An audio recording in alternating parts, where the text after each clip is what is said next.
Ilan mga Korean na basketball fans, hindi nila mapigilan na matuwa na masusulyapan nila muli ang pagbabalik laro ni Renz Abando sa kanilang liga sa Korean Basketball League. At Terdy Revena balik na dito sa kanyang ensayo sa kanyang kupunan sa bansang Euroleague. Isa-isay natin yung pag-usapan para sa ating video na ito.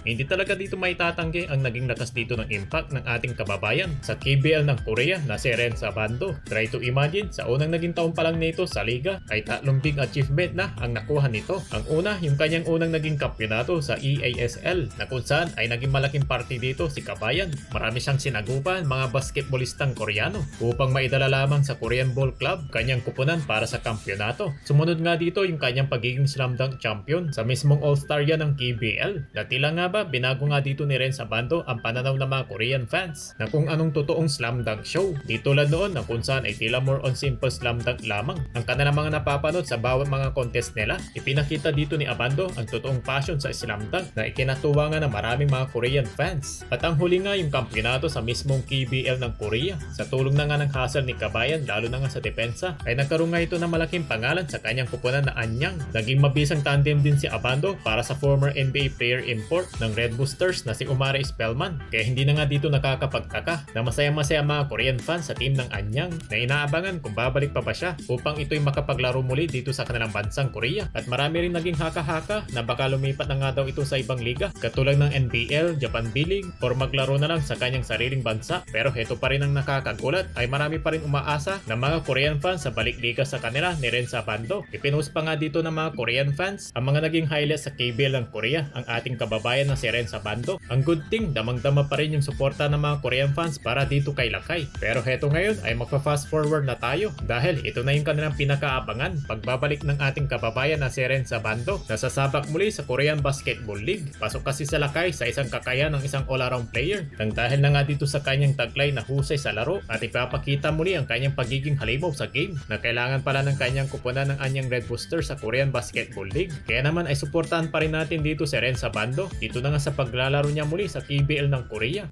Samantala, opisyal na nga dito nagbalik sa ensayo ang pinakaunang pure-blooded Pinoy player na makakapaglaro sa pinakasikat ng basketball liga ng Europa. Ito pa yung isang ating kababayan na si Terdy Revena nang dahil na nga sa mga footage na ito sa Dubai team na kung saan ay makikita natin itong ating kababayan na kasama na sa isang klaseng ensayo sa team ng Europa. Sa last season, although hindi siya dito naging productive and in terms number si Terdy nang dahil na nga sa sobrang limitado nito sa laro. Ang good thing nga dito ay kinuha pa rin ng Dubai ang kanyang serbisyo. Kaya naman inaasahan na mas magagamit ngayong season si Terdy Revena ng Euroleague team mula na nga dito sa team ng Dubai.